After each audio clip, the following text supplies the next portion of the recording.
Hello, ladies and gentlemen. It's your favorite paranormal investigator. My name's Tim Sedano, and this is Paranormal Insight right here.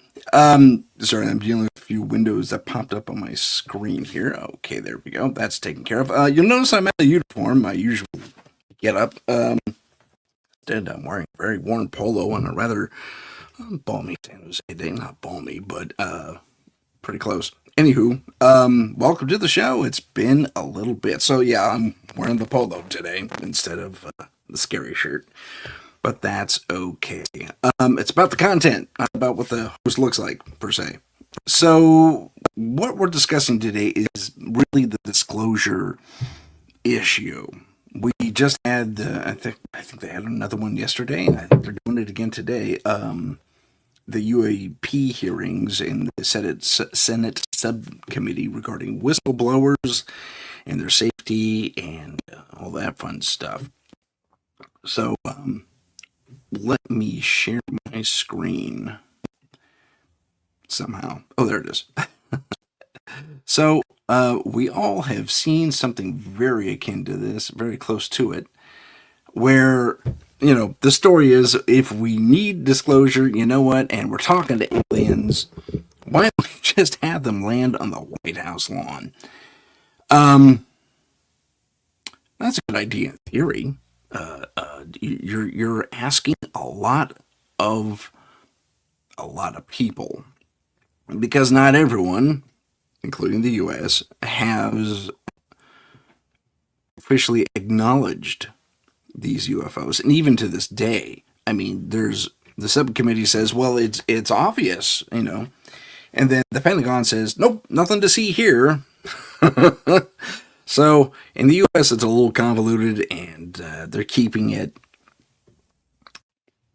where it is in some weird limbo state.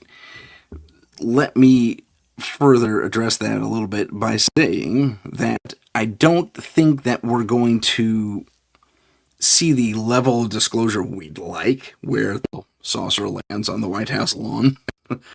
And I don't think there's going to be anything really, any forward movement, despite all the evidence coming forward. And I say this not to be a naysayer.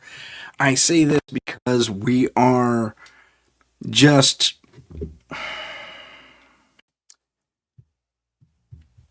I don't know. I don't know really how to put this. It's that the disclosure people, whoever they may, sorry, I'm having technical difficulties here. The disclosure people, whoever they happen to be, are doing nothing short of giving us stuff to move forward with, where it seems the more deeper intelligence folks are saying that's cute. Please, no, that's not going to happen. That's a cute idea. I'm glad people saw these things. Whoop-de freaking do. I mean, honestly, you could present so much evidence, but if you don't have any forward movement from the more, we'll call it, as I say, the intelligence sector, not much you could do about it. Who's come forward? Who says this is, not only going to happen, has happened, or even, has said, oh yeah, UFOs are out there. Absolutely. England, believe it or not, to a degree, they said, yep, there's issues out there.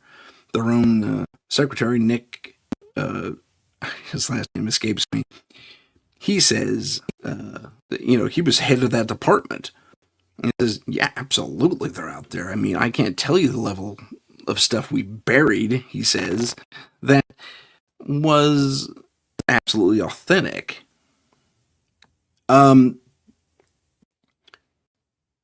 With regard to, interesting. Sorry, something popped up on the browser. The level of commitment to this is different. So England's done a little more than the U.S. France has done quite a bit more. They are open. There's a library you can go check out. They don't advertise, though. Same thing with those in the Sweden, Norway, Finland, that whole section. There's like, yep, sure are. Here's some wings video. one of our jet fighters. Now that's one thing I kind of admire to a degree about the collective Netherlands, I guess you can call it. Although I hear some of them don't prefer that. That's interesting. But that sector of the world, if we'll call it that, they'll send fighter jets up and say, "Yep, get out of our airspace," and chase it down, and they'll lock onto it with missiles, but they won't fire, or at least have an opportunity to fire. Well, apparently last year, here we go, kids. Last year, and let's see if I can make this work here. Oh yeah, I made it move. Isn't that cool? Here's a UAP meeting, but last year we had. I'll get to that thing in a second. I hope you can hear this. It's very dim. This video is of an MQ-9 drone tracking an orb or this object off the coast of Yemen. This is from the UAP meeting, and it happened early September. Subcommittee conference, I should say. Hearing. Gosh. And so, I'm not going to explain it to you, but you'll see exactly what it does. This is Yemen, 2024.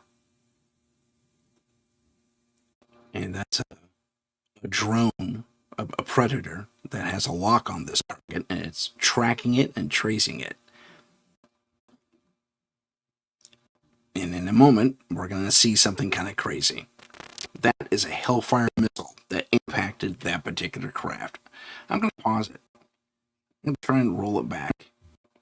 And now this is a long distance version, but I'm going to roll this back in a second if they don't. Zoomed out. Yeah. You can still see it traveling.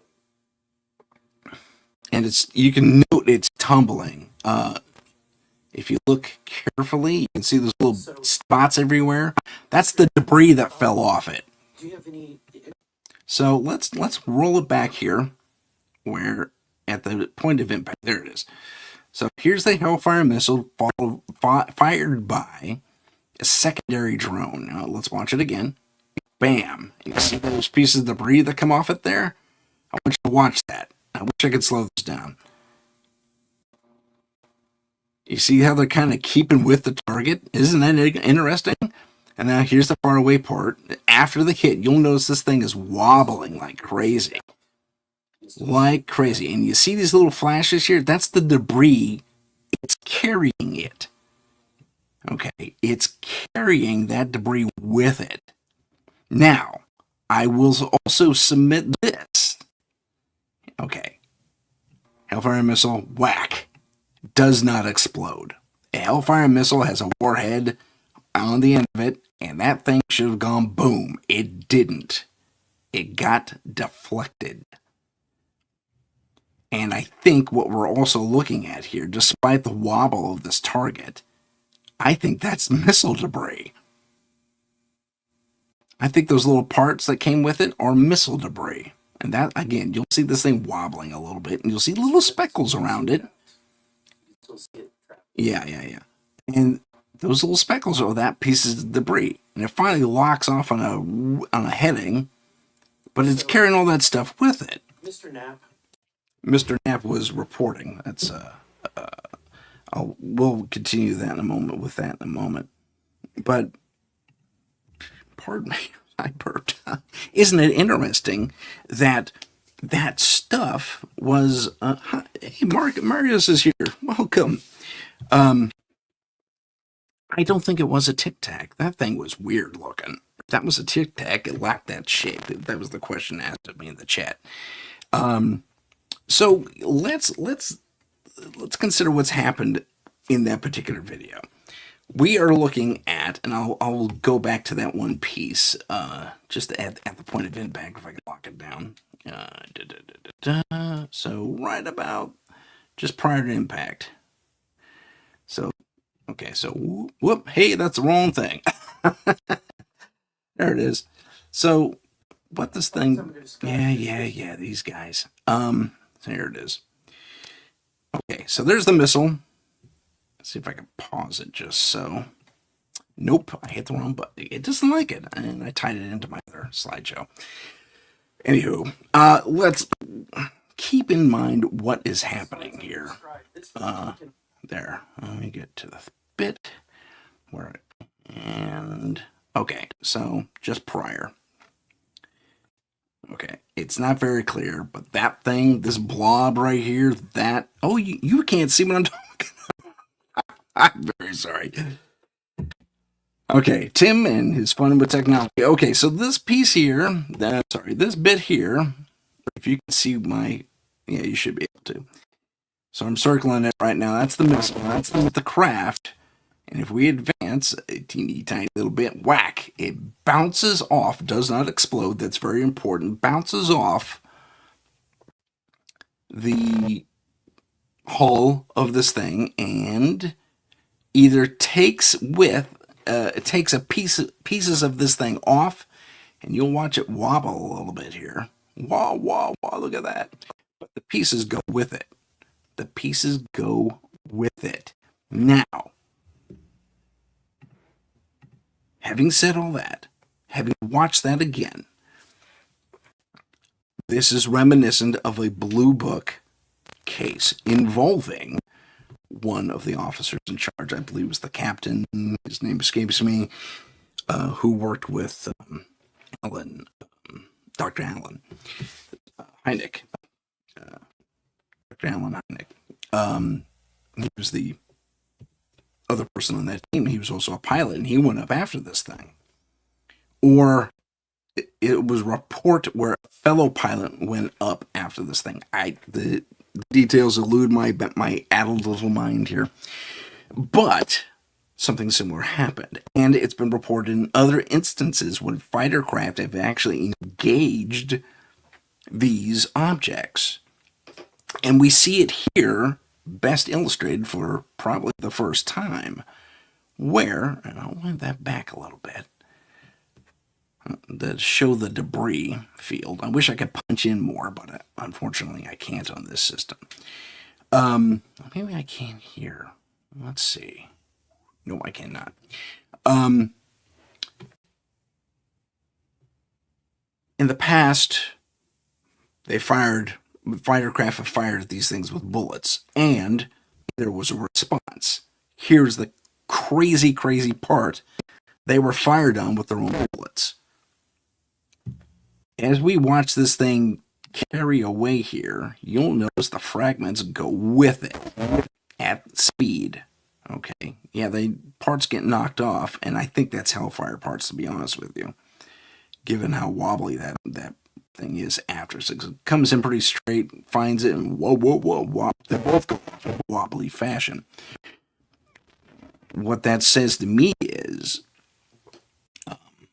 there was debris taken with it in a magnetic field. In the past, where the planes have fired on it, they were fired at with their own bullets. Okay, I doubt these guys have the exact same bullets or armaments or what have you in their advanced craft here. No. So what they did is they have a field around them. Obviously, they're using some sort of gravitic or magnetogravitic propulsion system. That's my guess, anyway. My time at NASA kind of educated me on some of how some of this stuff works, and it's about magnetic resonance within the vessel itself, being able to move. Like if you apply various polarities at either in front of or behind, or even on the sides of a given vessel, you can manipulate its operation at excessive speeds too. And you can also, to a degree, negate said forces within the craft itself, which is pretty cool. So, in more Star Trek terms, inertial dampeners.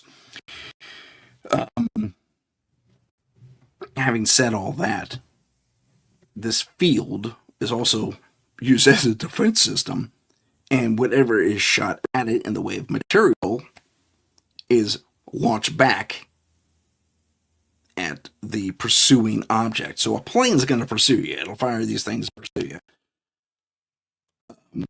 The missile, I think, was damaged, and I think that's what we're seeing. We're seeing bits of that thing damaged. You'll notice that this craft, and I'll try and play it back as slow as I can here. Yeah, it does it manually. It gets all wobbly and just wobbling everywhere, but all the pieces go with it and follow its path and keep it in a relatively close orbit of the main device itself. So, I mean, if you look at the structure, this thing kind of looks like a bullet to me in a or something conical, not unlike a bullet or a projectile in its own right. But apparently, it was cruising over the ocean at, let's see, they depict? I'm looking at. Sorry, I got a big screen in front of me. I got my microphone right here, and I can't see the screen very well. Yeah.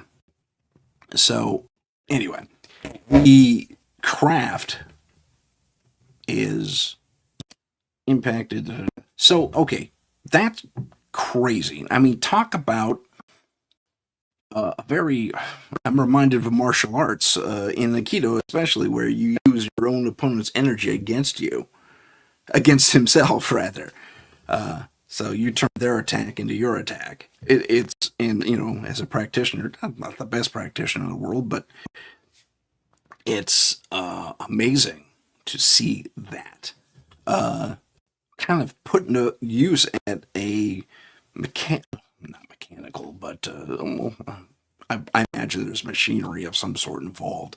Certainly field generation, but to have to have that ability to take an enemy's projectile weapon fire and point it right back at them at similar velocity, if not faster velocity, is my guess is similar velocity though, because I think if I'm reading this correctly, and past accounts are relatively accurate in what they felt happened, I imagine they're being fired back at exactly the same velocity as they came in, because they're gonna in field dynamics you can still keep things going, like in a centrifuge almost throughout these fields, but you can't. You can, but you're exerting more power if you have to increase the velocity, and if the velocity is that it's a strong enough, fast enough, strong enough. Okay, I'll go with that. Um, you're going to effectively just refire those projectiles without striking the primer on the thing and the frag, so they're firing just the frags when they do fire, and I think that's what the main intention of this was. But you'll notice that while the object was knocked off kilter and going on wibbly wobbly and taking this debris with it, it never fired back.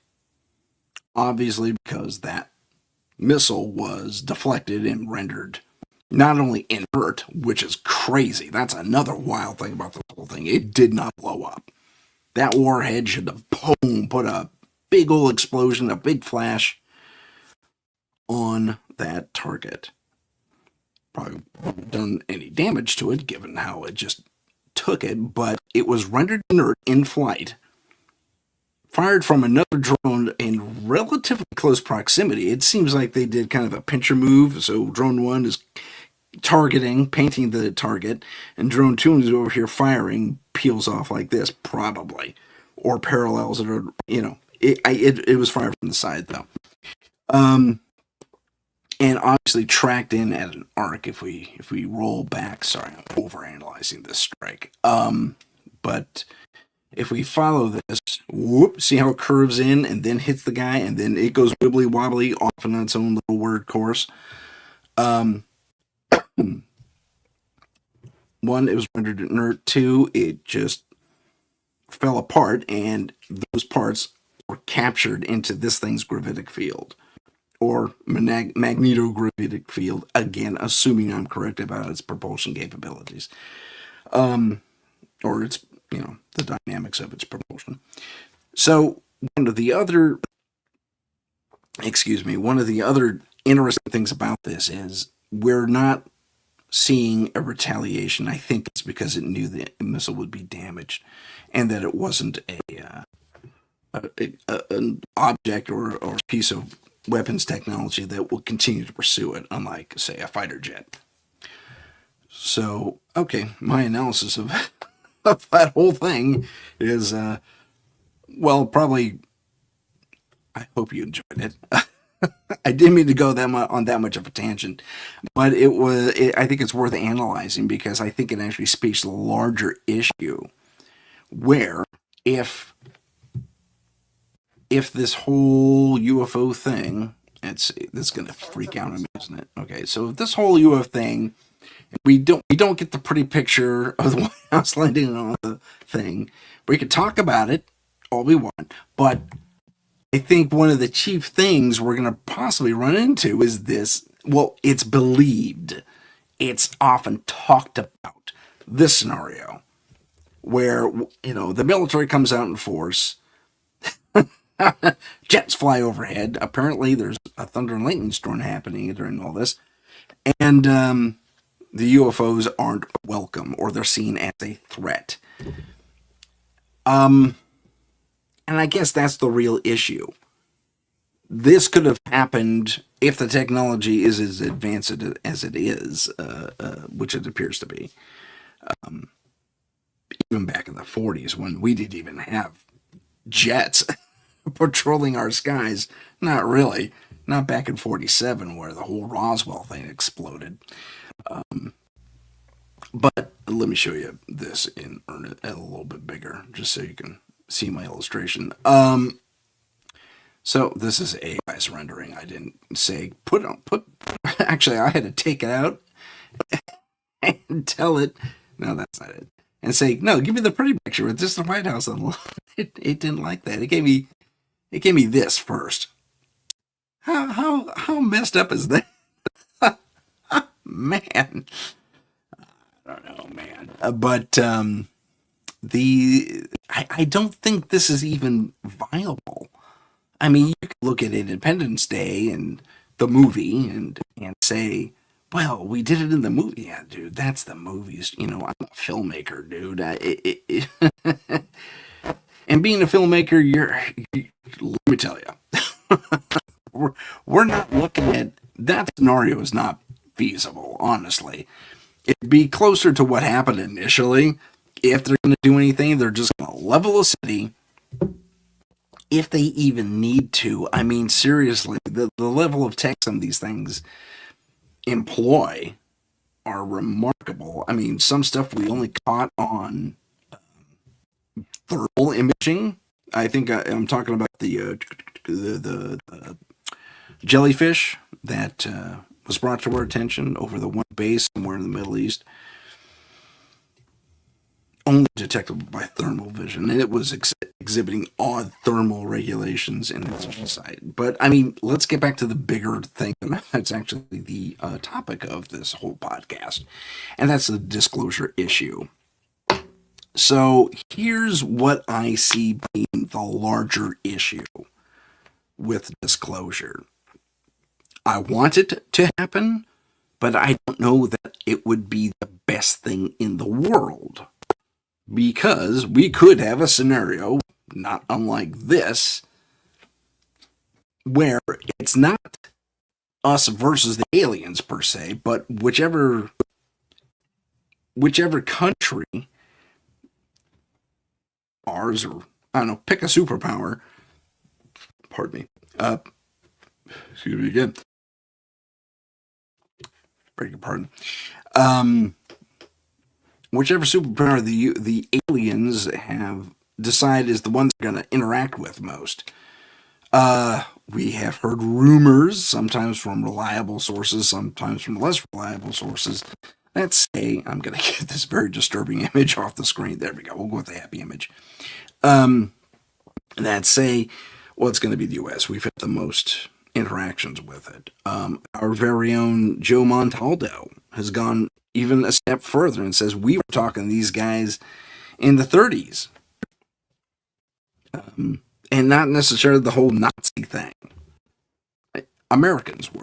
So, and there is also that weird schism in the whole, the aliens were interacting with us during World War II. Well, there were Were they playing both sides against the middle? If that's the case, they don't. That doesn't make sense. Not really. I mean, siding with the winning side makes sense. I mean, guess maybe I'm thinking too terrestrially, and it's just a matter of access to geography or geography, yeah, geography and resources that within those geographic locations. We have all this oil in Texas, and for example, that's one of our main resources still to this day in the United States and also globally. But they're not the only fields in the world, only oil fields in the world, and it doesn't seem that our alien friends here seem to even care about petroleum and that type of thing. They're more interested in very natural resources and using existing, I guess, power plants, for lack of a better term, in the way of, hydro and geothermal and, even volcanic, which is technically geothermal, to power up and or interact with and or recharge their systems. That's a guess. That's a popular guess that has been presented. And I don't know that I'm necessarily falling into the line with that either.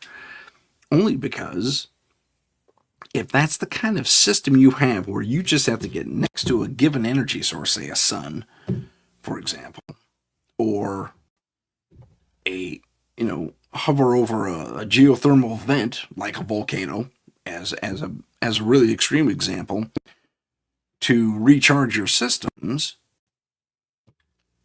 well then, use it as a gas station. What do we care? Honestly, hover over a volcano, that's great. Yeah, just don't trigger it. That would be my caveat. And you know, if these guys are out there recharging their stuff, if they even have to, I imagine they would have very long lasting power distribution systems to fuel, if you will, to get them from point A to point B. Now, another part of the disclosure issue is, what will the aliens tell us? What will they tell us? Will they be the benevolent kind and say, listen, we can fix your medical issues, we can fix your crop issues, we can fix pretty much everything wrong with your world, get you up to our level of technology, and you can join the grander galactic whatever. That's assuming there is such a thing.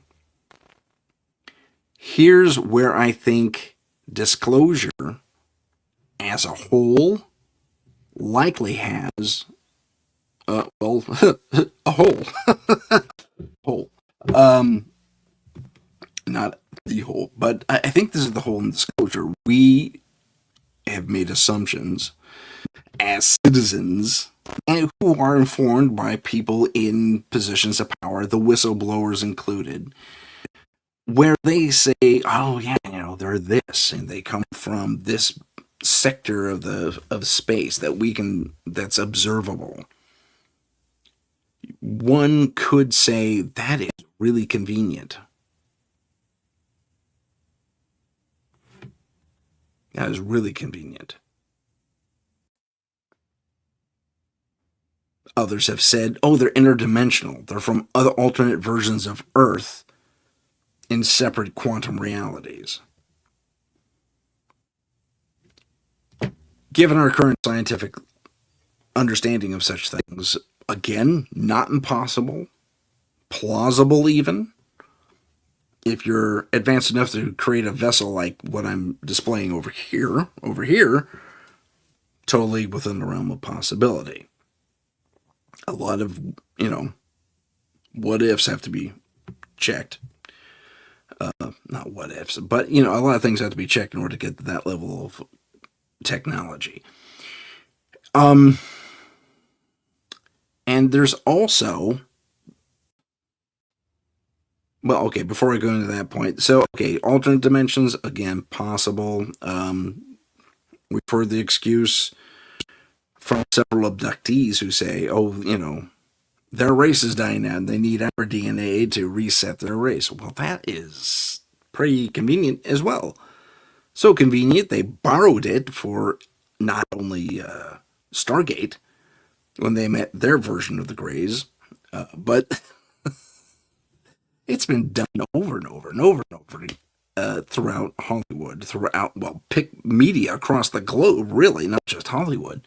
But it's a factor of what is the intention of these things. Let's consider that they fly around, they grab our curiosity. What are they doing? We see them on occasion shoot down one of our rockets. By the way, I think that whole thing is made up. I don't think that was a real video. Where you see the rocket going along, there's a camera tracking it pretty good, and this saucer comes in and hits it with beams, then it falls apart. One of those beams, well, for starters, the beams were super bright, and that wasn't a thermal camera. The beams were bright. If it were plasma or controlled plasma, I could see it operating that way. But if it were laser light or something along those lines, you would maybe see some welding marks. Welding. Oh my gosh, I can't talk. Okay, so when you're doing welding, all the sparks fly off because the energy is hitting the metal. Anyway, so with a photonic stream like a laser, you just see the welding burning into the metal. You don't see that.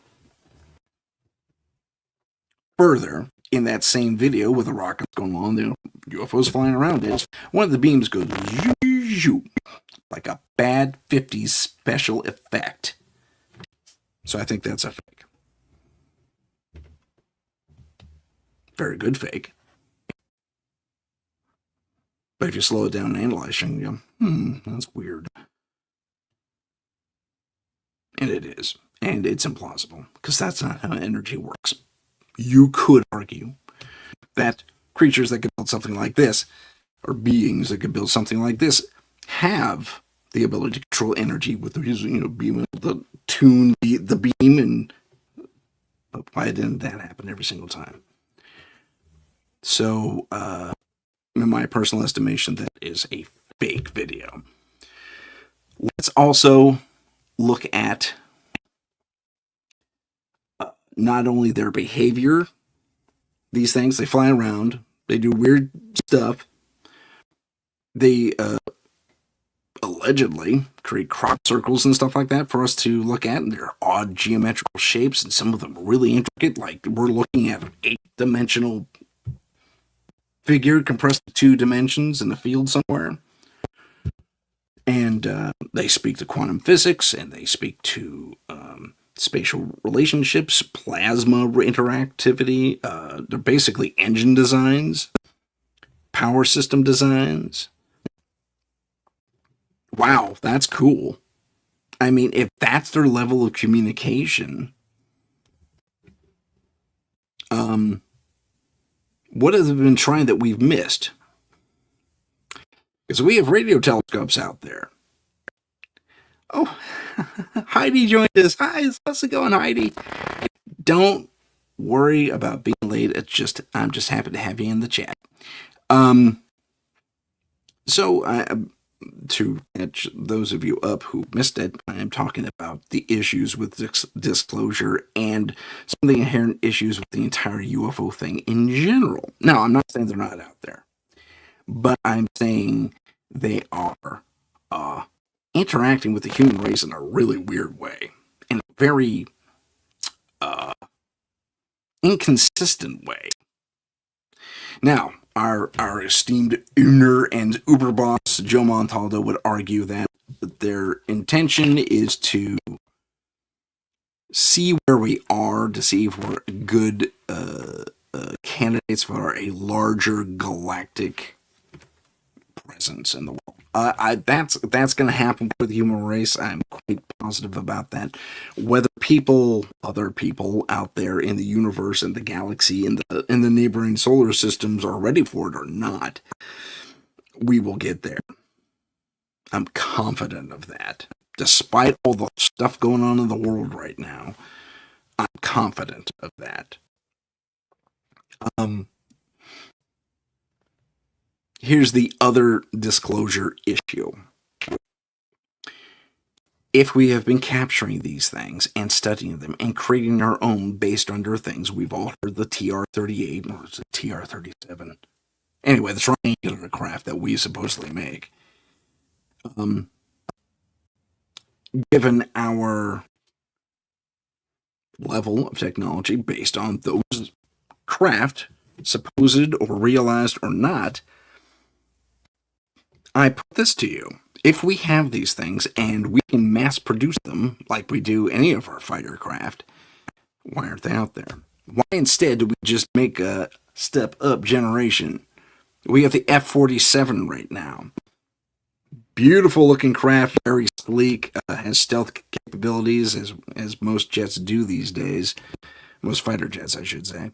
And it's able to deploy its own wing of drones that can keep up with it. Act as a forward operation wing, a little mini squadron in certain environments, which is really cool. I wish I had a picture of it to show you. But one of the okay, so if we have those, okay, cool. It's a step up. You're engaging in autonomous warfare, which was going to be my specialty in the military. I was being steered toward that as a career. And I won't bore you with why. Basically, I did a presentation of Wilds and Brass, and they said that's where we're putting this guy, and then stuff happened. But we're also, so if we have that, and we have the ability to make the TR-38, why aren't we making the TR-38 or 37 or whatever it is? Because that would be the ultimate show of force. Something can go light speed or sublight speed. I don't know about doing that inside a planet's atmosphere. That could be pretty catastrophic. But apparently, it can go. It's transmedium. It can go water, air, space. Why aren't we using them? Why aren't we dominating? I'm not saying that in like a full-on, dictator kind of way. I'm saying with that kind of level of technology, why aren't we exploiting it to the benefit of the United States? Not only the benefit of the United States, we don't have to use them as fighter craft. We could use them as exploration craft. Apparently, the TR-38 is supposed to be able to go to the moon and back, and only use like half a tank. Sorry, I'm going back to gasoline types of stuff, but I mean, it can expend half of its whatever fuel it is to go to the moon and back. And it could do it at relatively incredibly fast speeds. So it's reported. Again, why isn't it out there?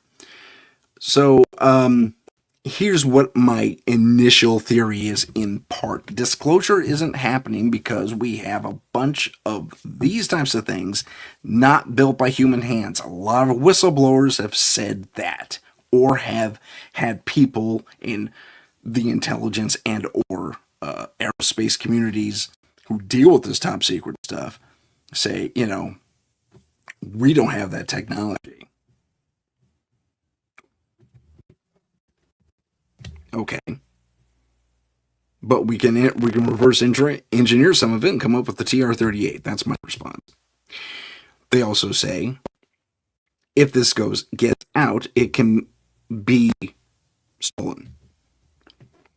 Okay. Yeah, espionage, leveling the playing field between us and other countries. Totally, that happens. It has happened. It will continue to happen to one degree or another until we get over ourselves and unite.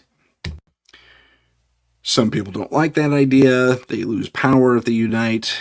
Some are claiming that their cultures will disappear. That is absolute balderdash in my personal estimation, but I digress. This isn't a thing about my Star Trek-like views of what should happen. And I'd like to add one very specific note on that. In no time, during the reign of Mr. Gene Roddenberry, did he ever say it was a socialist idea. He claimed and repeatedly claimed this was very this was based in democracy. So people are elected into these positions and so on and so forth. So, okay, I'm done with that whole political thing. I don't like getting political, especially on a paranormal show. I mean, ghosts don't care if you're what your political affiliation is. But I digress. And probably aliens don't either, for that matter.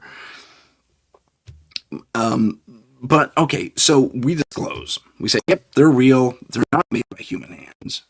At least not to the level of technology that we're seeing before us. And I pause right there because, well, we don't have the level of technology to build what was built 10, 20,000 years ago with regard to the megalithic structures. And I'm talking about the stuff that the Toltec and the Olmec and the Egyptians even built on top of megalithic structures. Huge 1,000-ton stone, not 1,000-ton, but multiple hundreds of tons of stone, perfectly smoothed out, carved, and fitted into its neighbors on a wall, on a structure that was to this day still standing, 20,000 years old, with little, if any, mortar, I might add. So they're perfectly balanced. We can't copy that today, or we won't copy that today, because if you build a building, it all comes down to economics and the almighty dollar or shekel or whatever your money is. I don't know why I said shekel. I think that's made up, but correct me if I'm wrong. But if we build something that lasts that long, why would we ever want to build anything else again? That also speaks to either our ancestors or the ancestors prior to us. Perhaps, if you believe in the refugee theory that says, oh, we come from Mars because our bodies are more in tune with Mars circadian rhythm than Earth's circadian rhythm. If we were the refugees and all that fun stuff happened, we migrated here from another planet. Again, that's a bit far out there, but if we say that, the planning is amazing. I mean, like the architectural planning is like, okay, we need a room here. If the city expands, we go up or we go out. We can make, walls and roads that we can build upon later. But by and large,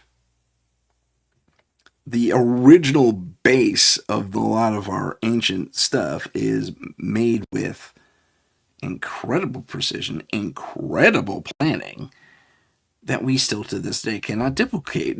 And we've seen with the scans of what's underneath a lot of these ancient structures. This weird, I guess they're using water as energy, so kind of like advanced hydro electricity or hydropower of some sort. Hydroplasma is what I heard. And it's not just an Egyptian, it's an Angkor Wat, and it's a few other places around the world where they're discovering the exact same type of technology. So, disclosure would say, one, the human race isn't the ultimate race. Or, as more modern archaeological and archaeomedical, okay, I'll stick with that one. I'm not sure archaeomedical is a real thing. Archaeological medicine, I guess, it has revealed very recently that the human race is anywhere from 800,000 to 1 million years old in this form. I want you to let that sink in. The human race is potentially anywhere from 800,000 to 1 million years old based on teeth. Teeth. Our teeth have not changed in the last 100,000 years. Our teeth have not changed in the last 200,000 years. Going back further, we're looking at how teeth evolve, and it hasn't changed. It has not changed. Now, a lot of laymen, I will say, say, "Oh, we come from Neanderthals." No, we do not come from the Neanderthals. Big misconception. I'm putting it out here right now. I have the scientific background and knowledge to back that up. We did not come from Neanderthals. They were a cousin race. Neanderthals and humans came from the same original hominid. And there was a split, as there always is in nature. And we were one of those splits, and we hadn't changed since then. Are we still evolving? Quite possibly. Absolutely, we are. That also shoots a big hole in the whole Martian idea, but maybe not. I really couldn't tell you. But from an archaeological perspective, from a scientific perspective that I am qualified to answer, it does not. I mean, I'm sorry, I lost my train of thought there for a second. We are anywhere from 800,000 years to 1 million years old as a species in this form, this current form. Pretty cool. Does this allow us to advance and build these superstructures? Sure. Now, here's where disclosure kind of comes into it. I don't think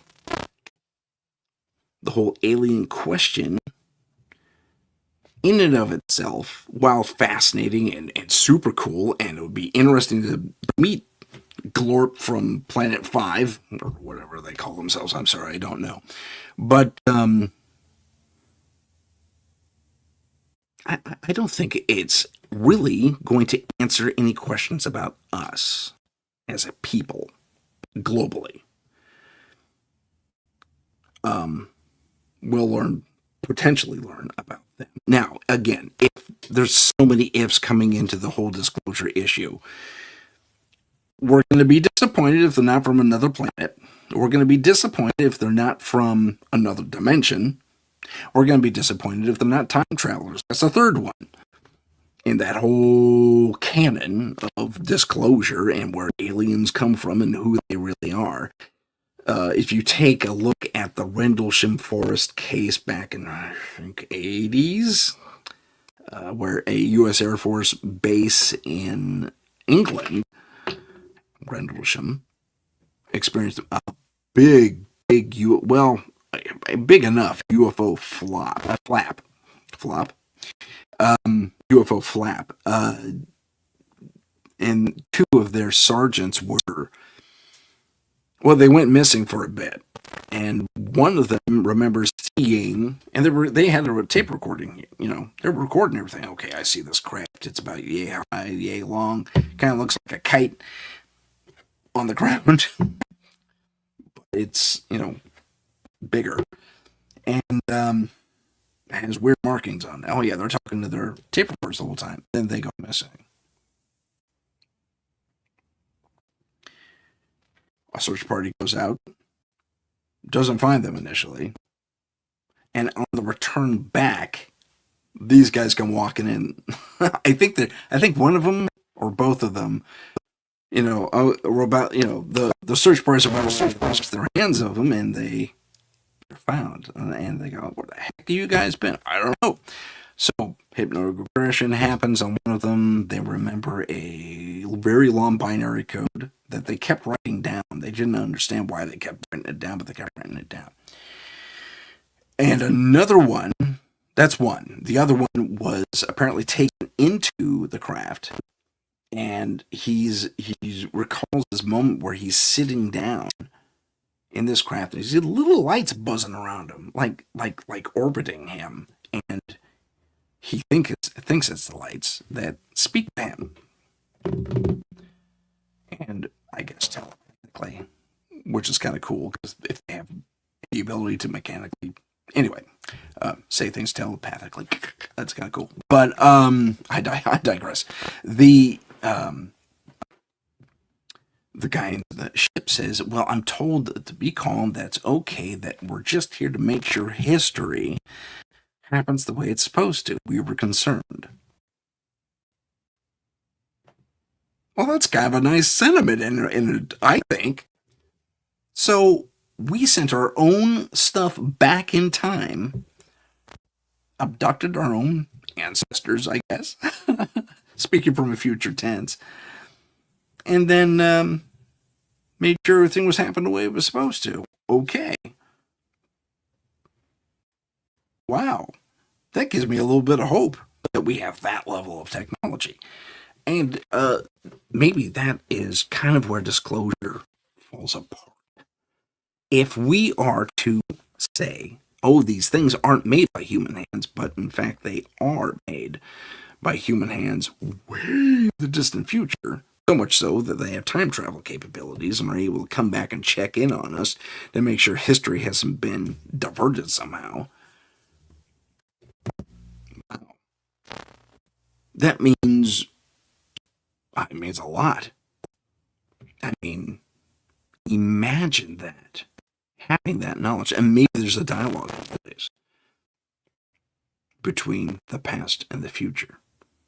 You must let this happen. You must let that happen. Otherwise, we don't have a future. Imagine that. Imagine having that hanging over your head. Now, I think if any possibility is out there, that's the one I lean toward. And it's very sci-fi, I know. I know how that sounds. But imagine if that's the case. We already have metals that were programmable. There's a drone that is liquid metal, right out of Terminator. So we're leaning toward that technological capability very fast. Now, a lot of people, a lot of abductees have said, yeah, these ships seem to have metallic skin. Not that, but skin, like it's reactive, like skin, you know,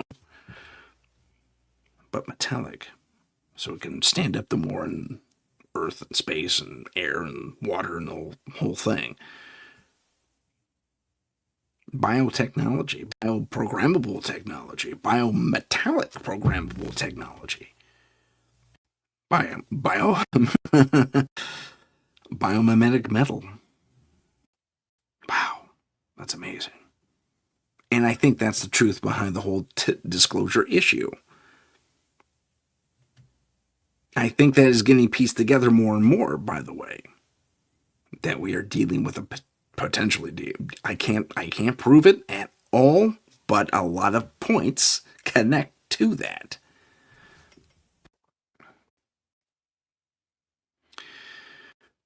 Well, ladies and gentlemen, on that, let's take a quick breather and do a little station identification. We'll see you in 80 seconds. 80 seconds. This is the United Public Radio Network, 107.7 FM in New Orleans and 105.3 in the Gulf Coast. UPRN talkradio.com. Esoteric programming at its finest.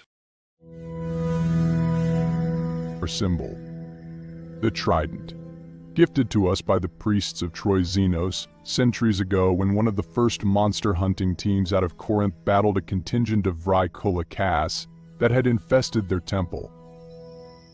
After the victory over the monsters, the head priest declared, "You are three lances acting as one, not unlike Poseidon's mighty trident of light. That would become our name, the Trident of Light, for the good we did and still do against the dark evils of this world." Available at Amazon Books. Follow us on Instagram at paranormal.insight. Stay informed on upcoming shows, ask questions, and see what chilling paranormal stories we're following. Don't forget to follow us on YouTube at paranormal_insight. Click the live tab to see our latest videos. And we're back. Welcome back, everyone. We have been discussing a whole bunch of things, including disclosure and the issues of disclosure. This is an AI rendering, not a real thing that I'm showing over here. But it is still relatively indicative of what the circus. And I say that, why, thank you. But Heidi says I have one of the best radio voices. I definitely appreciate that. I did radio briefly when I was younger, earlier in my broadcasting career. Way earlier, like, oh gosh, I think like 90s, like 1999, kind of thing. But I digress. Thank you, Heidi. I appreciate that. And Heidi, you gotta come on my show. On Heidi Gull on my show. I'm not gonna lie. I think you'd be a great guest. And we gotta discuss the things you sent me, if that's okay. But let's talk about that in a bit. Or off the air or in chat or something. We'll have to connect on email again. But okay. So getting back to disclosure. So yeah, we're talking about it. Whistleblowers are coming forward. Weird stuff is happening. Craft not made by current. I will put in parentheses current human hands. Beyond our technology, but not beyond our imagination.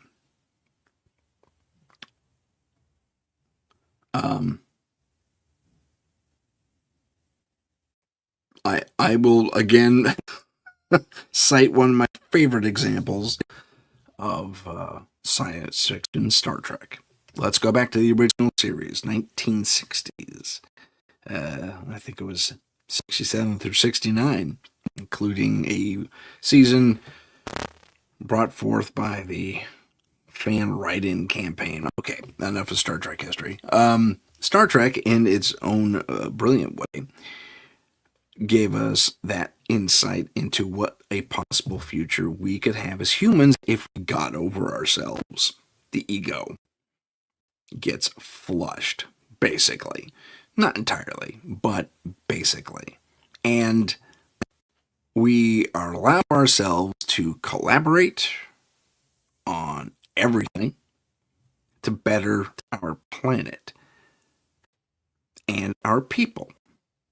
One of those great advances is faster than light travel. Now, in 1967, 68, 69, when the show was on the air, certainly 69, the Apollo program was in full swing, and we were science junkies back then.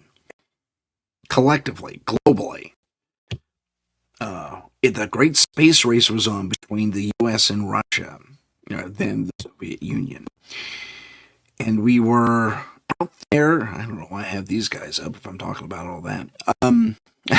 But they hit the wrong button. But we were out there. We were out there in space, as Walter Cronkite once said. I love him imitating his voice. He had a great voice. It's not the best imitation in the world. But again, I digress. But we were science junkies. We had the likes of pick a physicist. They were fantastic. Carl Sagan kind of came on the scene around then, and we had, Werner von Braun was around still, and let's see, I think Einstein had passed by then. But anyway, the great scientific minds of that generation, and certainly of the greater scientific generation, I think they were some of the first great modern thinkers. Those guys who came out of Project Paperclip, and among us, along with our own people, not just the former Nazi scientists, but we had our own great minds as well. God, they made a movie about it. I just blanked on her name. Oh my gosh, she was called The Computer, and they all were, really, because they were just brainiacs who can calculate things left, right, and center like a current computer. That's why they call them that, because they could do computations really fast. And they did a movie about it. Oh my gosh. Oh, it's bugging me. If you know it out there in the internet world, The four ladies, oh, they're great actors too. It's hurting my feelings. I can't figure that out. Uh, my gosh, it'll come to me. It's sooner or later. But sorry, that's preoccupying me right now. I can't remember where I left off. But okay, science and okay, here we go.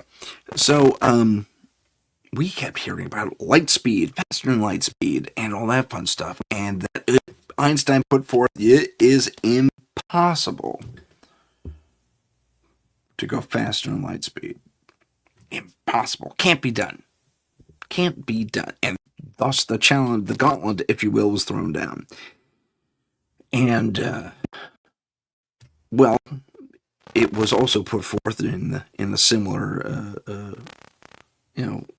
when you're handing out these scientific facts from the big thinkers, they say it would take an enormous amount of energy to even get there, even generate that much power to go faster than light speed. And lo and behold, if the scientific writer, the writers in general, really just didn't come forward and say, well, here's what you do, because they had just discovered antimatter around that time, and it's Star Trek. The original series of Star Trek was way beyond its time. If ever a dare I say, and I bite my tongue at even thinking it, but at the same time, if they were to do a true remake of that series, we've already seen what they've done with Star Trek Strange New Worlds, which I'm okay with, but they took a few liberties, but they're still keeping the basics together. They're appeasing the old fan, I'll say that much. Appeasing. They're introducing some weird stuff here and there that goes a bit against canon, and I don't know. I hate to be a purist like that. I'm sorry. I'm doing Star Trek again. I'll stop. But it does dovetail into the more real science. Can't go faster than light. Well, science fiction writers said, bet we can if we do this, that, the other thing. And they're not even real scientists, but they're still, as a writer myself, I can attest to this, they're still researchers at heart. That's what a writer is. You got to tell as much truth as you can to tell your fiction. Your fiction. So that's what makes it. That's what makes it believable. That's why 2001: A Space Odyssey works, because it's only a few generations ahead of, at the time. 2001 was like supposed to be. We were supposed to be doing that right, like 10 years ago, 20 years ago. Wow, how disappointing. Seriously. I mean, why the advancements never happened to that level, I couldn't even begin to tell you. But much like Star Trek, 2001 predicted AI. I think better predicted AI. We have Lost in Space, the original series that had an AI computer, as a robot. And they, anyway. But if we can think it, 9 times out of 10, it'll inspire someone somewhere down the line, as Star Trek has, as many NASA employees back in the 80s and 90s and aughts have said, oh, I was inspired by Star Trek. So much so that they brought Nichelle Nichols herself, the original communications officer, fake communications officer from the show, to do NASA promotions. That's how much Star Trek influenced NASA. And they're continuing to influence it to this day, although they've done some really weird stuff. I won't go into, we forgot how to land on the moon technology, use that technology. Seriously, you have like 7 or 8 moon. I'm just going to shut up about it before I lose my brain. Okay. But,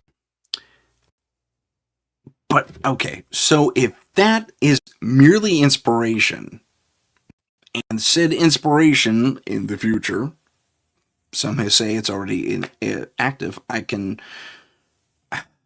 attest to that being factual given my time at various space agencies, and stuff I've seen that I probably shouldn't have seen, but no one ever maybe signed a top secret thing. So anyway, those 30 years would have been up a long time ago.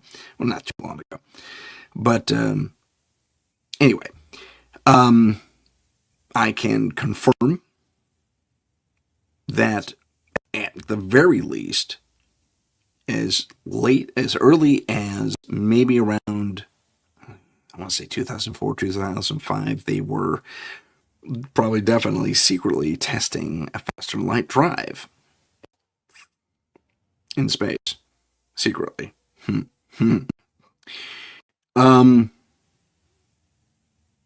Tractor beams. Yeah, that's magnetic resonance. That's not that hard. That really isn't that hard to pull off. It's an energy hog. We're just now getting into having the proper energy systems really kind of back up the use of some of these things. Tractor beams, totally. Yeah, absolutely. And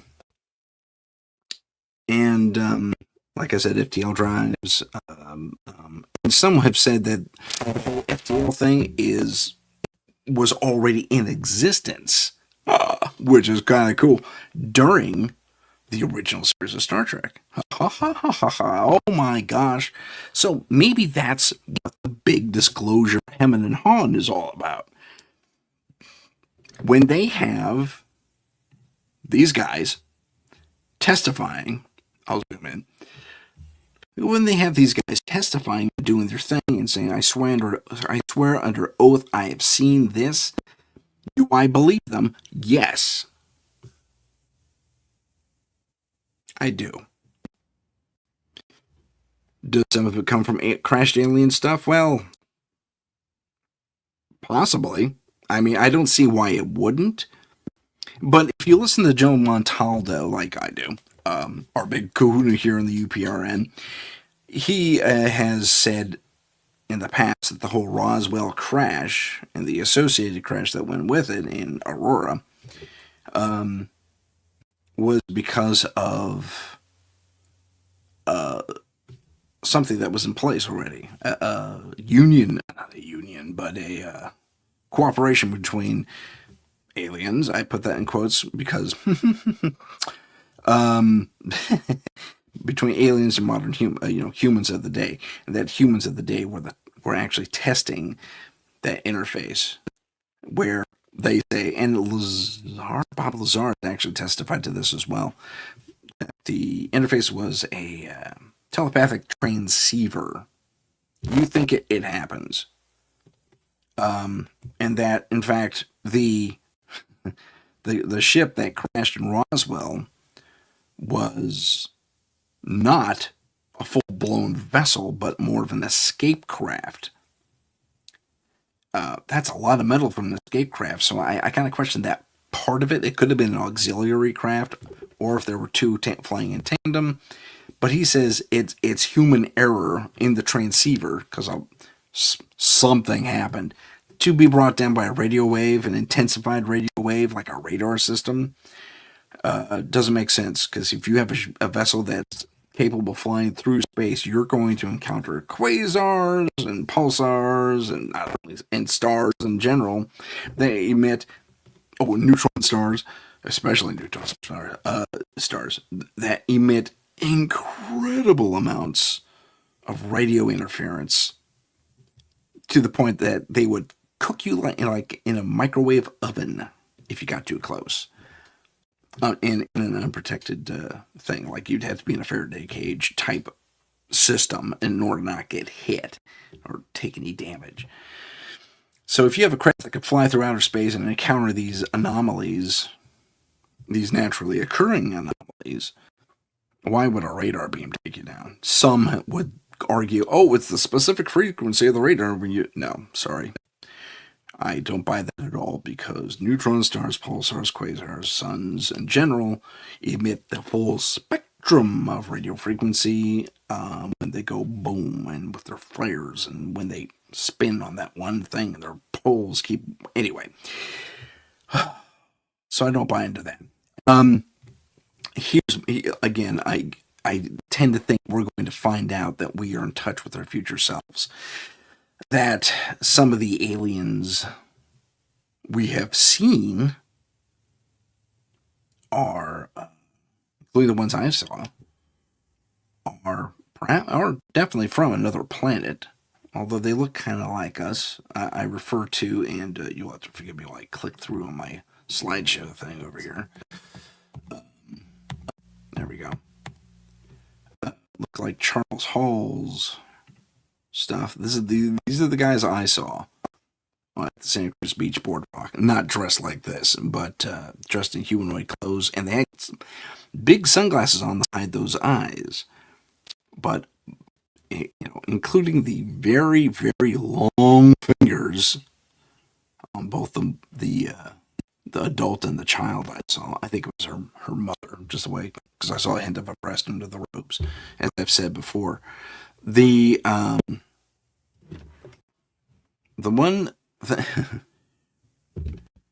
Marius says, big wow. That's cool, Marius. Thank you. I just caught your little wow face on the thing. But, so here's what I am postulating. Pure theory, but it's the one that makes sense. Disclosure won't work because it's us, to a degree.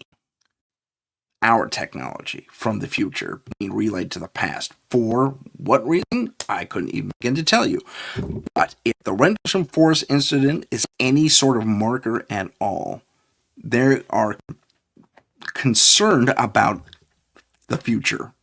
Like, temporally, like something is going in the future, and maybe there's a time war. Who knows? That's right, as Star Trek too. But if there is a time war or some sort of concern about our past being influenced and thereby erasing or significantly altering our futures, my forward hands here, this is the past, it makes sense that we would maybe leak a little extra technology, or maybe go back in time and reach out to others we have already made contact with in the future, like these guys and these guys, these guys, and these guys. Girls in this case. I don't know why AI thought I meant just women when I said tall blondes, or Nordics rather. I guess that was their interpretation. But AI doesn't always get it right. See, they're supposed to be the Nordics. That's what I'm trying to say. But if we're meeting with all these people, that's another version of the tall white. Let me go back to my flying saucer. Yeah, we'll go back to that one from my dream. There's something to be that's kind of crazy. All these UFOs, all this now, it could be that our advancements are happening when they're supposed to, according to the grander timeline. And we have future selves kind of keep an eye on things, and maybe they sent out a message, or maybe was already predestined to be that way. That just keep an eye on things. Just you keep tracking these things, and we'll watch, the progression of the timeline through some special technology, or through a temporal null point somewhere where they can interact with the past, present, and future almost simultaneously. That's a bit speculative and all that, but it is speculative, pure speculation, but I think it's an educated speculation based on what I know and experienced, and what I know others have experienced and have their knowledge to draw from. So I think disclosure is largely going to say, if we ever really get it, that we have been dealing with an advanced version of us. And that's kind of scary. And that's why they're not attacking anything, interestingly. And that's why their allies, the Greys, the Nordics, and the lizard people, reptilians, I keep calling the lizard people for some reason. Like there's a slee stack from Lost Journey to the Center of the Earth. I love the sleeve stack, man. Their interpretation is just crazy. So freaking funny. They're almost comical, really.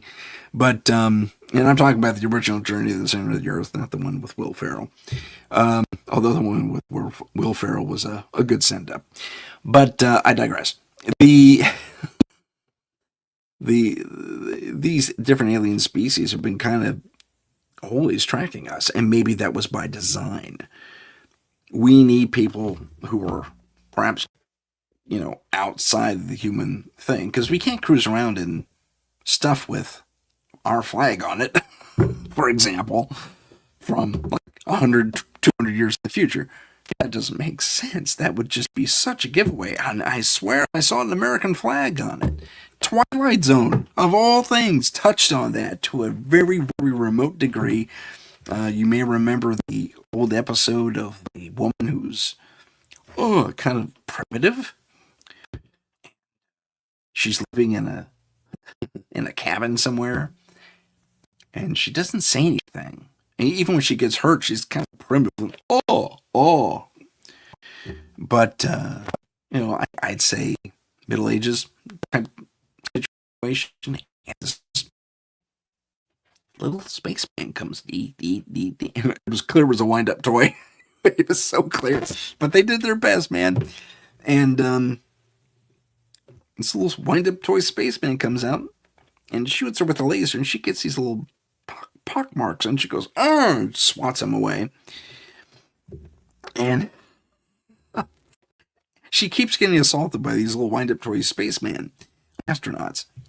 And you can't really tell by their markings, but they look like the American style of spacesuit.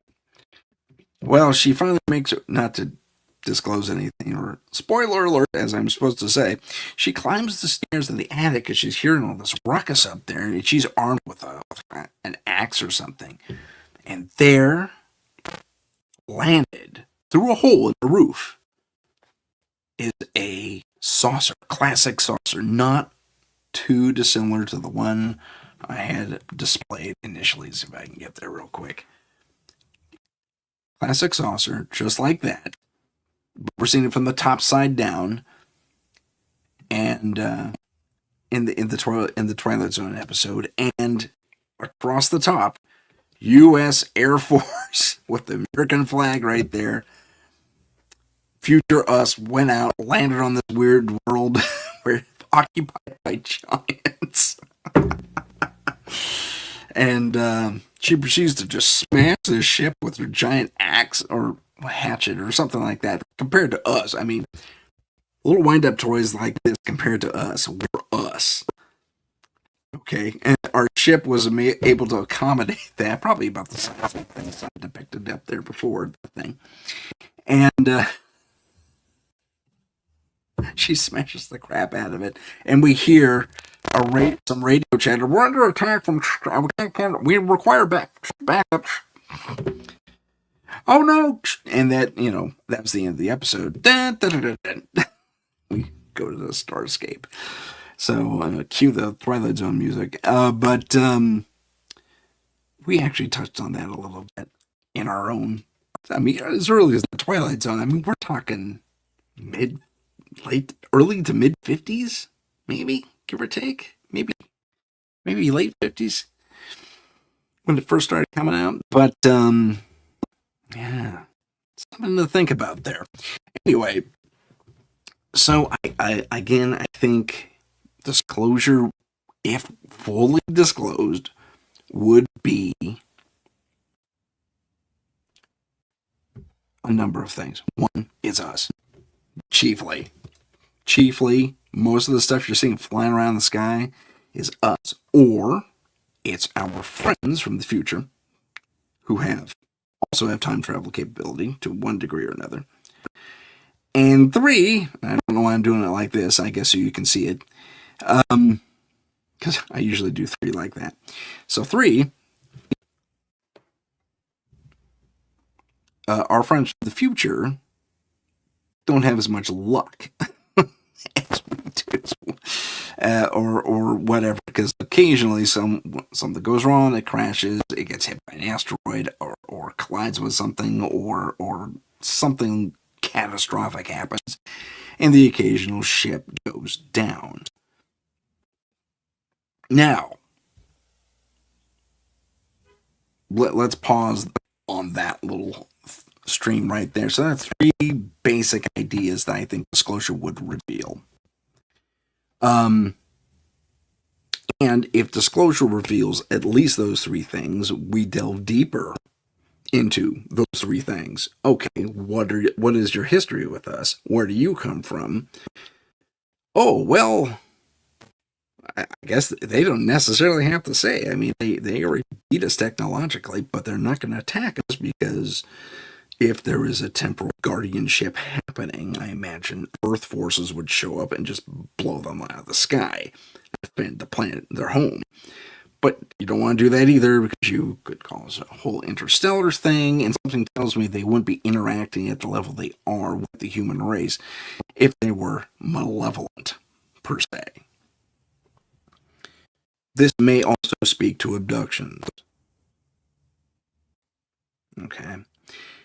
People getting abducted, certain bloodlines are being followed,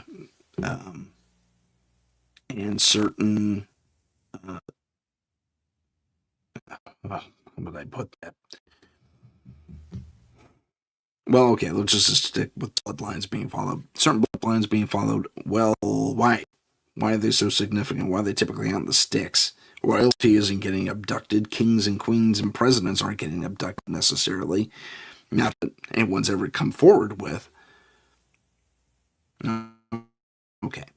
So I focus on all these people in the sticks. I mean, all over the world. There are people in the sticks, like on the edges of towns, smaller towns at best, out in the country somewhere. That's what I mean by the sticks. I'm not trying to be derogatory. But it is interesting to note that they follow those bloodlines. So where do they lead in the future, is my question. Is this going to be a future leader who has the better part of valor about them that takes us to the next level as far as humanity goes? Possibly. Are they tracking bloodlines that have the potential to reach forward, if not are predestined to reach out into the future, into our future, and give us a virtual utopia? And I don't mean Matrix virtual, I mean like, virtual, because I don't believe in the whole Matrix things. Matrix, that's a whole other episode. But I digress yet again. The idea that these are these aliens out there are us, ultimately, and I think they're using these various alien species, as I said before, as kind of a proxy, an observational proxy, because they have virtually all of them have virtually the same level of technology. Think about that. Three major different species, major as far as interacting with the human race that we know of, all have the exact same level of technology, roughly. Very Star Trek, very Star Wars for that matter. Everyone has the exact same level of technology. I mean, what? Really? There's no dominant person out there? Or species or what have you? Wow. That's lucky. By design, perhaps. Let's also keep in mind that where the Earth sits in relative to the Milky Way galaxy, we're actually on the fringes of what's left of the Sagittarian galaxy, which was absorbed by the Milky Way, and there's still little fragments of it floating around, and we're still, I don't know that we're our own independent galaxy anymore, but we're technically aliens in the Milky Way galaxy, technically, because this happened a few billion years ago while the dinosaurs were roaming the Earth, basically. And with all the activity that happened on Earth, because we have huge craters, we have the Yucatan Peninsula impact. That's when they think wiped out the dinosaurs in popular scientific stuff. But we also have the Arizona crater, what's that? The Bimini crater? And Bimini? I'm sorry, I can't remember. It's in the middle of the ocean. It's this really deep trench in the ocean, but it has this perfect, almost perfect circle of islands just barely poking up around it. It's a big blue cavern. You can see it. The water's beautiful there, crystal clear, blue, and then there's a circle as a crater in it. It's on screensavers too, and I can't remember where it's from. I want to say Bimini, but I could be wrong. Bikini? Oh, I don't know. That's where they dropped the bombs. Tested hydrogen bombs. Bikini Atoll. Okay, so anyway, but we've been hit by a lot of stuff, and if it happened billions of years ago, or millions at least, that could, probably billions, because I think, we had this level of like rebuild about, when all this impact activity happened. But if that could have been the merge happening, we had all this, suddenly had all this interstellar stuff, big city-size interstellar stuff hitting us repeatedly, just knocking us down. And I mean, as late as 1906, we had something big coming at us, but it was popped in the atmosphere. Some say, "Oh, I should dig into that." That's a good one. Although it's been kind of studied to that. There were these big geodesic domes way back in Siberian history. I mean, like the natives of Siberia, that tribe that roams around, where the Eskimos come from, the Inuit come from. Those people, that's in their legends. These two geodesic domes, they kind of look like observatories, but they were known to shoot at things like laser cannons, So they think that is what shot down the 1906 impact. It's a loose theory, but it's out there. But anyway, so let's play the game. Let's play the disclosure game. Are we spinning our wheels here with all this whistle blowing? Are we listening to a bunch of people telling secrets that are already well known in a lot of the more elite circles? And I don't mean rich elite necessarily, but it stands to reason they would know about it. Are we just letting people vent their frustrations and showing pieces of evidence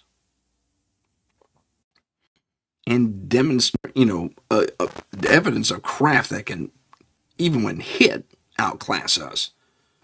No fighter can take a bang like that, man. Even an A-10 Warthog. I mean, they're pretty tough. One of them took an RPG to the belly back in the first Iraq War and landed on her tertiary. That lieutenant, she's a female fighter pilot. She was fantastic. Lieutenant Sally Susie something. Oh, sorry, Lieutenant. I forget. Well, you're probably like a colonel now, but I digress. So she took a hit in the tail, wiped out most of her systems. Now, the A-10 was special because it actually had a tertiary, it had a hydraulic and then a backup hydraulic and then a tertiary cable system. And that's what she landed that beast on, the cable system. She was muscling the yoke. She says, I was fighting that thing every second. Barely got things off, but yeah, big cannonball-sized hole in the back of her plane. And she still landed it.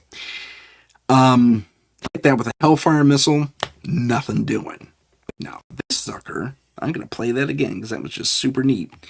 Let's see if I can get it going here. Yeah, whoop, damn it. I hit the thing. Yeah, it starts somewhere. Yeah, we get it. Okay. Let's see. There it is. Okay. Let me get it up here for you. I'll do the picture-in-picture. So, can any of our planes right now survive, let alone disarm midair a Hellfire missile? The answer to that is no. The answer to that is no. Maybe the F-47 might have some interesting countermeasures. They could send one of their little drone guys to intercept said missile, but that missile will, one, explode, and two, will pulverize whatever it hits. Only in video games can you avoid and or survive a Hellfire impact with any reasonable expectation of surviving. The reality is you would at the very least go down in a fiery tail, a fiery crash, and pray your ejection systems work. But this thing disarmed it, took out its warhead, capability, rendered it inert somehow, probably because of its gravimetric field, gravimetric, I should say, and then takes the tumbling, gets a little off course. But on the long shot, you will see it tumbles a little bit and then zoom, bangs right into it, and it keeps those magnetic fragments, those fragments that either come off the missile or it, I think it's the missile, take those fragments with it. Wow. I mean, come on. That's pretty cool technology. And if it's us, go humans. If it's and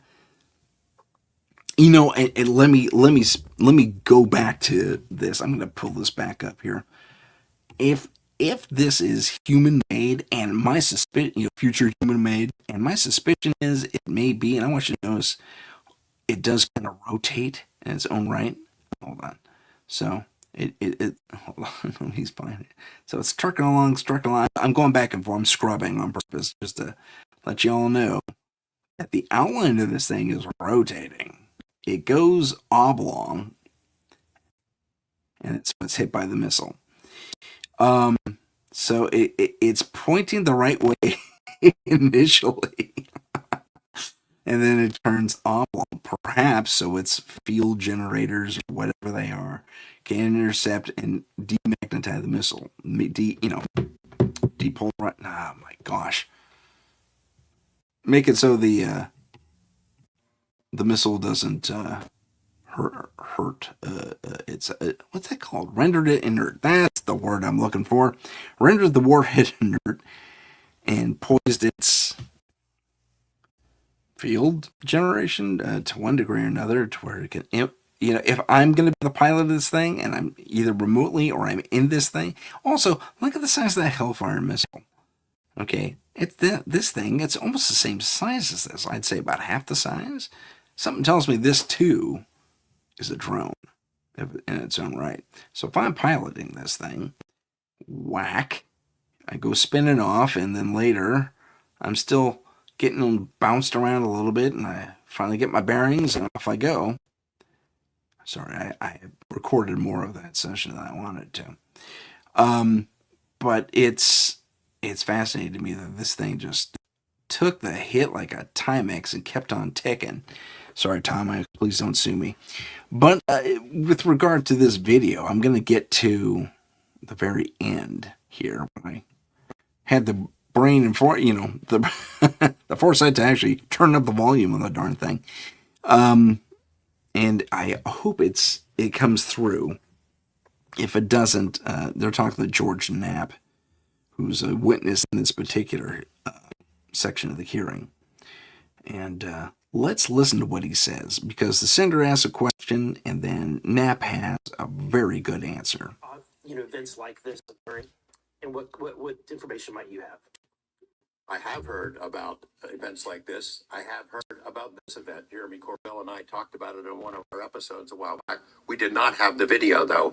There are servers where there's a whole bank of these kind of videos that Congress has not been allowed to see, that the public hasn't been allowed to see. Occasionally, some of that stuff gets out in the wild and it comes our way. It should be going to you. The public should be seeing this stuff. And why you're not allowed to, I don't know. But that's a Hellfire missile smacking into that UFO and just bounced right off. And it kept going. It kept going, and it looks like the debris was taken with it. Yeah. What the hell is that? What So is like that? again, I'm not going to speculate what it is, but the question is, why are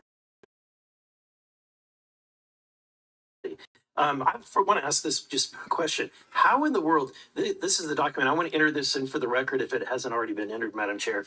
Um, the document that you provided on thread 3, this is a huge file. How in the world did you smuggle this out of Russia? Carefully. In your socks? And I don't think I want to be really specific about it because I might have to go back there and get some more sometime. Although, no, that'd be crazy to do that. Well, I took the top pages off that were stamped with the security signature, and I carried them out on my person. But the rest of them, I just threw in my suitcase and threw some caviar in there as a distraction as well, and hoped for the best. Otherwise, I'd be a citizen of Siberia right now. And you had, you reported James Lakatsky came to you with government possession of NHI craft and how they ultimately gained entry. Can you testify to the veracity of that claim? Dr. Lukatsky is an honorable man who served most of his career with the DIA, a very trusted, high-level rocket scientist and intelligence analyst who inspired the OSAP program, as I said earlier. And in full disclosure, I've co-written 2 books with him. He dropped this on myself and our other co-author out of the blue. And it took 14 months for us to get DOPSR approval for him to release 2 sentences on that. He said this craft, we had managed to get inside of it. It had no wings, no motor, no tail. It had no fuel tanks. They didn't know how it flew or how it was operated. It clearly looked like it was aerodynamic, but he would not go further. He's a by-the-book guy, and until he gets clearance to say more about that, I don't think we're going to hear much more. But it's not ours. It wasn't ours. We didn't make it. We didn't know who made it and how it was built and how it operated. We've got at least one, and I don't know. I think that's enough confirmation that we do have recovered discs and materials. Leslie, Mr. Borland, in the classified realm, have you been exposed to undeniable confirmation of NHI technology? And then my second question is Base Systems involved in any way with reverse engineering exploitation of non-human intelligence craft? Yeah, we're gonna have to have a conversation this year for that. Whether I'm legally even allowed to answer that, and whether you're even allowed to hear it, sir. Okay. Again, you can sense our frustration, and so I just want to thank you for coming forward. We will continue to fight because look, this is about making sure that this government belongs to the people. Okay, so it got a little not hyper, but it got political enough there for, and I'm not really here to advance any political agenda at all, other than that we have, as a people, I think he says the American people, but I think the globe deserves to know the truth, personally. Now, can we handle the truth? I mean, if I had any foresight, I would have had Jack Nicholson's little rampage in that movie where he was a Marine colonel. You can't handle the truth.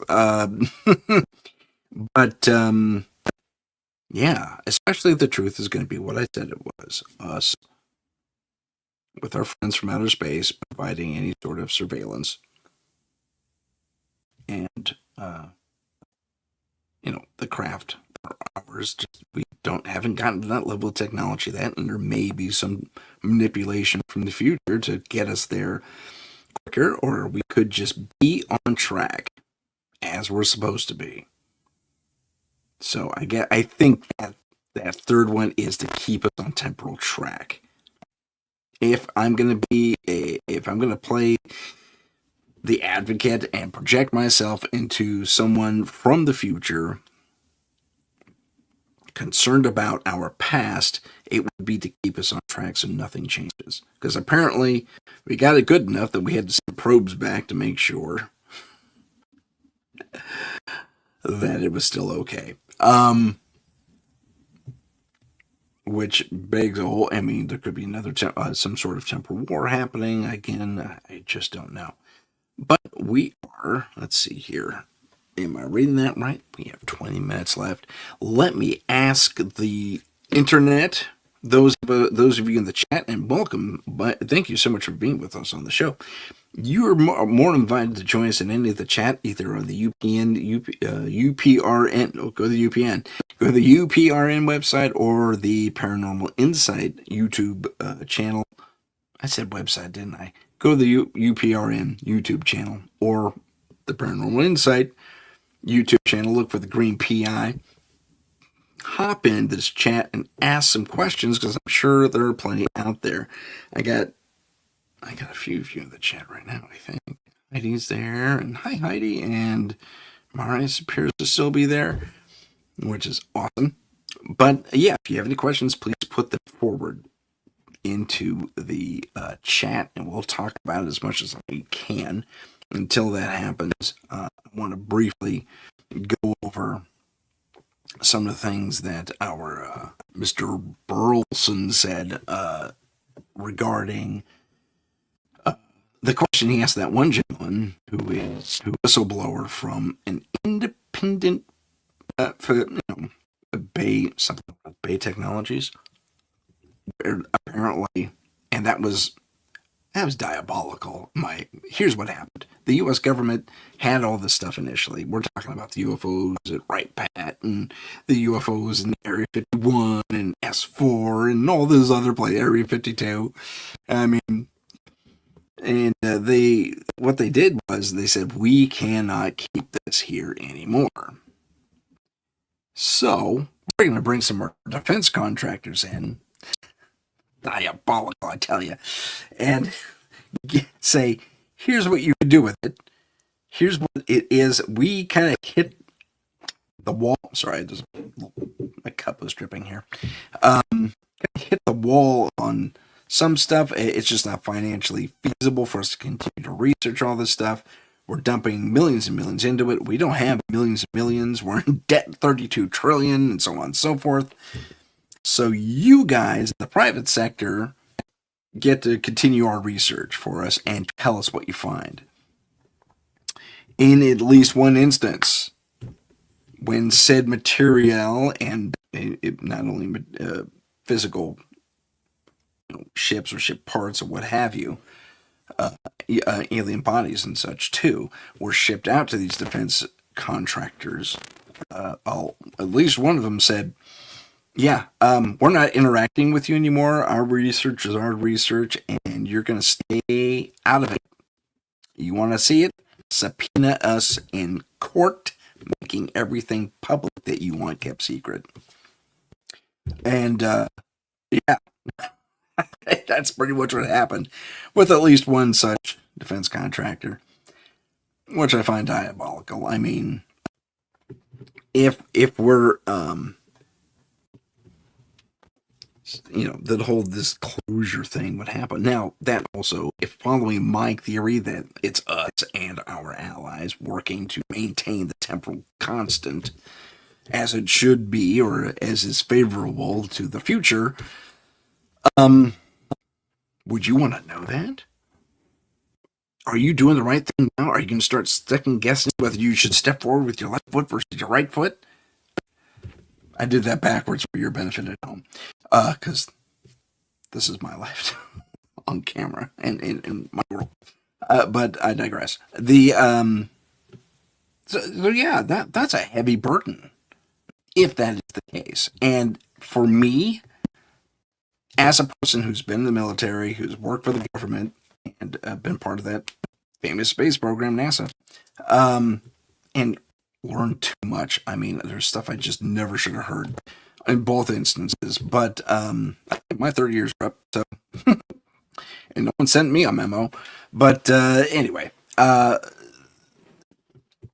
it's all plausibly denied, deniable anyway.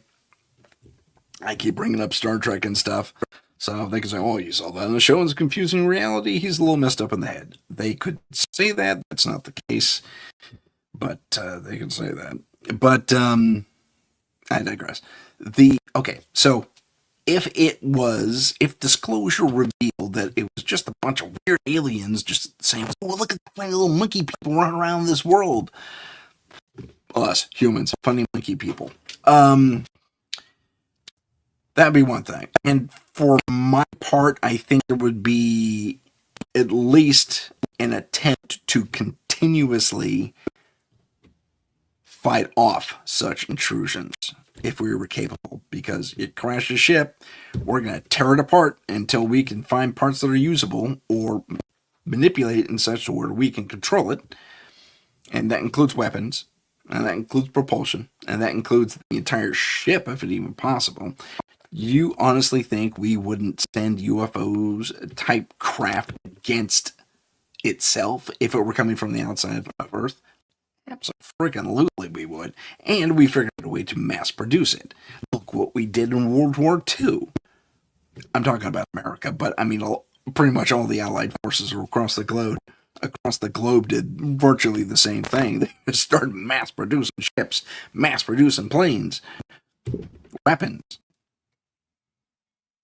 If we were faced with an outside force, an invasive outside force, or a force that was at the very least a little too curious for their own good and they kept showing up when they weren't wanted, I think we have an incident like we did with the Hellfire missile, the drones firing on that craft. And we think we'd have more incidents of that. So, we shot on another one in Guadalupe, and we shot on another one in Memphis, and the reports, the news was filled with those things. I was like, well, they're at it again. Those pesky aliens from Galaxy 43 or whatever. I'm just kind of making stuff up like it's a 50s radio show, but the names and stuff, the scenarios. But it's interesting to contemplate that if it were just an outside force attacking us, or just coming at us for their own purposes and not really having a real reason to be here, or if they were poking around a little too much and getting into our business, which has happened actually. I'm talking about the missile silo shutdown of not only Russian missile silos, but American missile silos, European missile silos. The whole world with the nuclear capability, especially in the 60s and 70s, had this weird run. I mean, it almost triggered World War III in a couple of instances where, the silos get shut down, everyone freaks out. Who's doing it? Oh, it must be the enemy. But there's that weird saucer hovering outside the gate. That happened in America. Russia had something very similar happen. I think, France or Spain, the UK, and Germany also. And there's another country too. Maybe, I can't remember now. Also experienced something very similar where their nuclear capabilities were just popped. I mean, just rendered completely inoperative. They could not hit a button to save their lives or to save anyone's lives, really. And then the interference of whatever was interfering with it, this craft, always a craft was sighted, by the way, an alien type craft was sighted in all those instances. And, it's like, hey, look what we can do. Well, that's a threat. If anything would unite us, it would be that threat alone. It's like, we're going to point the next one at you if you ever do that again, and we're going to figure out a workaround so you can't do this anymore. And we did. Not to say that it did any good, because I'm sure an advanced species like that would have a few ways to activate some sort of dampening field, for lack of a better term, to render our larger attack capabilities useless. But they didn't.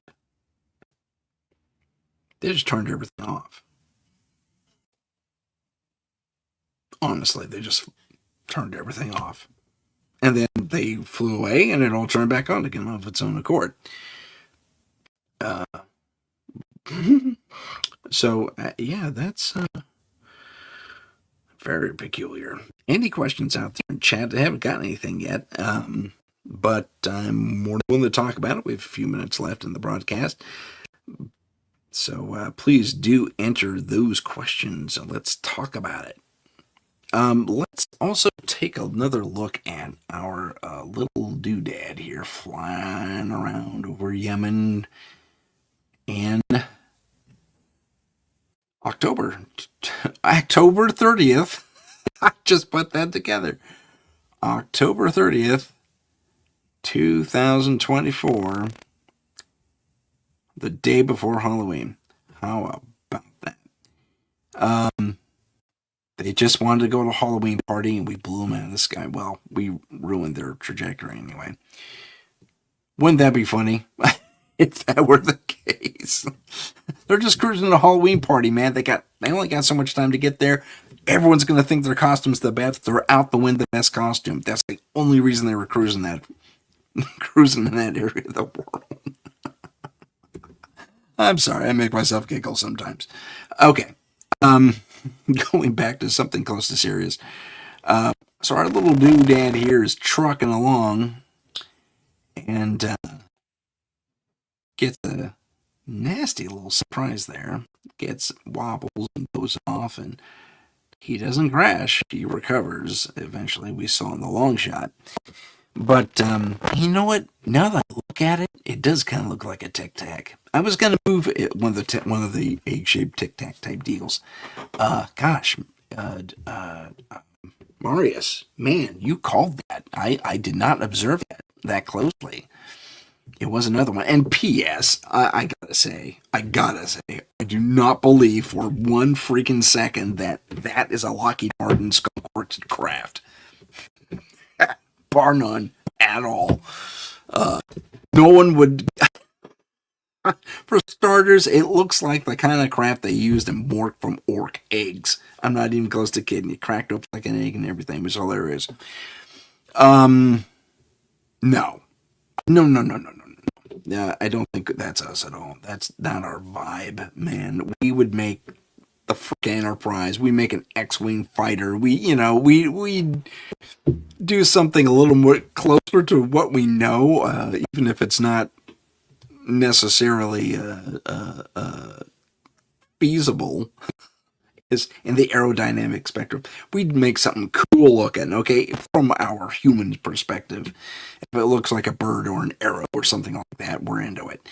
I don't know why, but we are.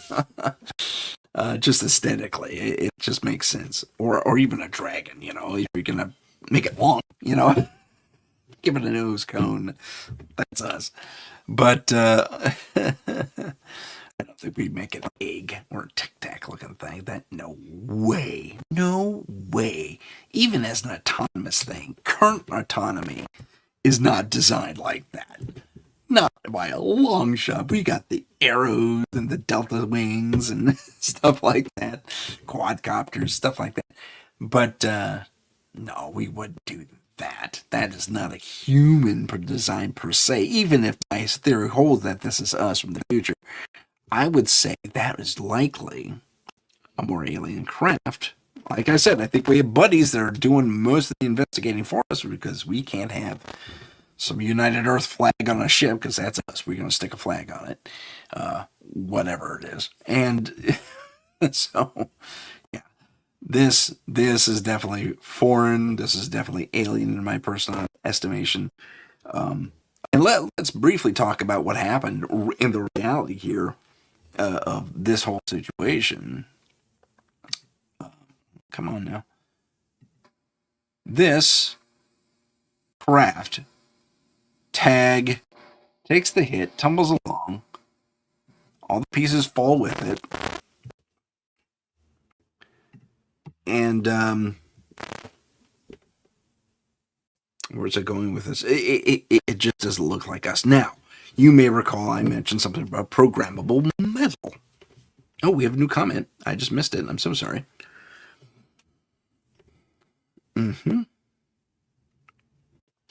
Mark and Mindy's house a couple weeks ago in Boulder. Oh, did you really? I forgot Mark and Mindy was set in Boulder. That's amazing. That's really cool, Heidi. We'll have to include that in the conversation you're gonna have with me on the air, right? Right, Heidi? We're gonna do that. I'm just teasing you. No pressure. I'd love to have you on though. But getting back to my thing, we have seen various types of probes and or craft that are kind of wibbly wobbly metal. It's like they keep changing shape on us and stuff like that. Given our current advancements in, we did, like I said, we have the liquid metal drone that just moves along. It's programmable. It can mount a motor on it, fly around. It's crazy. I don't know if you've seen that video. That's amazing. I wish I knew I were going to be talking about it. I would have put it here. But you can find it out there. And there's a... so if that's the start of our stuff, and we're looking at future parts or craft from our future, I bet those metal ones are ours. Those creepy little shifty metal ones are ours. Think about that. Okay, it is 1:50. I'm sorry, now we're 55 into our thing. It is 1:55 in actual time. And I think if we're not going to get any major questions, I think we'll wrap it up. So let's briefly review. Let's understand that we are talking about it. That's important. Absolutely. Are we prepared for the real answer? I don't know. Especially if my theory holds up. I mean, talk about panic in the streets. Oh my gosh. Is it going to get to an OCD point? No offense to OCD people. I'm a little OCD myself. Undiagnosed, but I think it stands. I have this holds an anti-acid tablets, just so you know. So I have this bottle, and if I put it here, did I just disrupt the timeline? I mean, I don't want things to get to that point. I'm sure no one wants things to get to that point. People will be afraid to go outside like it was the whole pandemic thing. Sorry for any triggering that did. But I wouldn't know. Tim, you turned left instead of turning right at that one light, and you basically destroyed the moon in 2783. What? I mean, talk about butterfly effect. And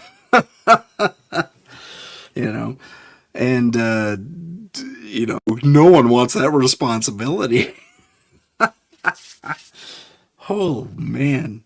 Anyway, folks, I've enjoyed talking to you. I hope you've enjoyed listening. My name is Tim Sedano. This is Paranormal Insight, and I just love talking to you guys, and we'll see you next week on Paranormal. If you have a paranormal experience that you would like to discuss on the show, please email us at paranormal.insight.podcast@gmail.com.